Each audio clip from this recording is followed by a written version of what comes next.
E aí galera, eu sou Leandro do PET de Engenharia Elétrica da UFRN e hoje eu vou resolver a questão 17 do ENAD de Engenharia Elétrica de 2017. A questão começa dizendo o seguinte: um fabricante de latinhas de refrigerante deve propor uma lata cilíndrica de volume V0. Essa lata será fabricada usando-se duas ligas metálicas distintas, sendo uma para a parte lateral e outra para a base e a tampa. Ele deseja calcular o raio Rzinho e a altura Hzinho da lata para que o custo de sua produção seja o menor possível. Sabe-se que a área total da lata é dada por A de RH e que o custo total de produção da lata, que depende apenas do material utilizado na sua produção, é C de RH.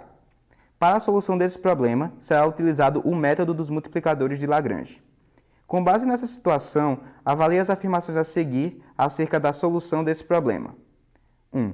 O custo de produção da lata pode ser expresso por C de RH igual a 2π vezes K1RH mais K2R ao quadrado, em que K1 e K2 são constantes que dependem do custo de cada uma das ligas metálicas por unidade de área. 2. A função a ser minimizada da área total da lata é A de RH igual a 2πRH mais 2πR ao quadrado. 3. O vínculo na minimização relacionado ao volume da lata é dado por G de RH igual a πr ao quadrado menos V0. E 4. O sistema de equações a ser montado é gradiente de C de RH igual a lambda vezes gradiente de G de RH, no qual lambda é denominado multiplicador de Lagrange. Agora nós vamos partir para a resolução da questão.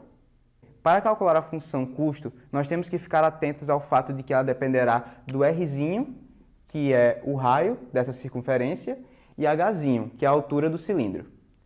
E também teremos que nos atentar ao fato de que a liga metálica que forma o tronco do cilindro é diferente da liga metálica que forma as suas tampas.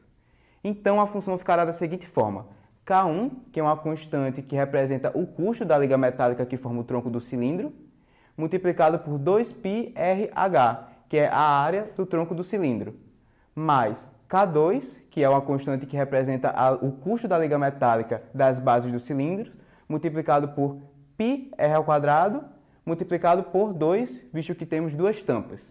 Então, nós colocaremos o 2π em evidência e obteremos a expressão da função custo em função de RH. Então, nós veremos que a afirmativa 1 está correta. Quanto à afirmativa 2, nós veremos que a função A está de fato correta, mas para minimizar a função custo, nós não precisamos minimizar a função área. Então, o que está dito na afirmativa 2 é incorreto.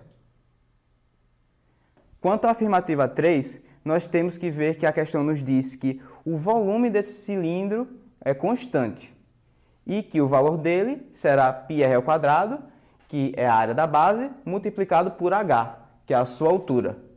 Então, nós vamos manipular essa expressão daqui. Nós passaremos esse πr ao quadrado h para esse lado da equação e definiremos a função g de RH como sendo isso daqui. Logo, nós ficaremos com a seguinte expressão: g de RH igual a zero. Como visto no estudo do cálculo, isso daqui representará uma curva de nível quando a função g de RH é igual a zero. E isso será a restrição que será imposta à função custo no cálculo do método dos multiplicadores de Lagrange. Então, a afirmativa 3 está correta.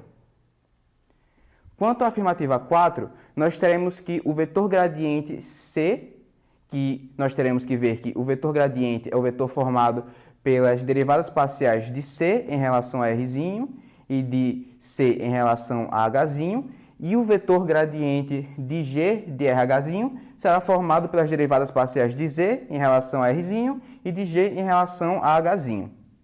Usando o método dos multiplicadores de Lagrange, nós veremos que a função custo pertence a esta curva de nível aqui e nós queremos encontrar o ponto de mínimo dessa função nesta curva. Usando o método, nós teremos que os vetores gradientes serão paralelos neste ponto, ou seja, eles serão múltiplos.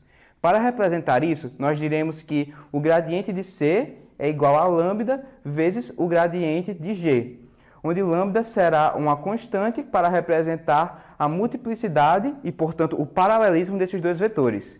Logo, nós chamaremos lambda de multiplicador de Lagrange e veremos que a afirmativa 4 está correta. Então, a alternativa certa será a alternativa D, que diz que as alternativas 1, 3 e 4 estão corretas. Bem, essa foi a questão de número 17 do ENAD de Engenharia Elétrica de 2017.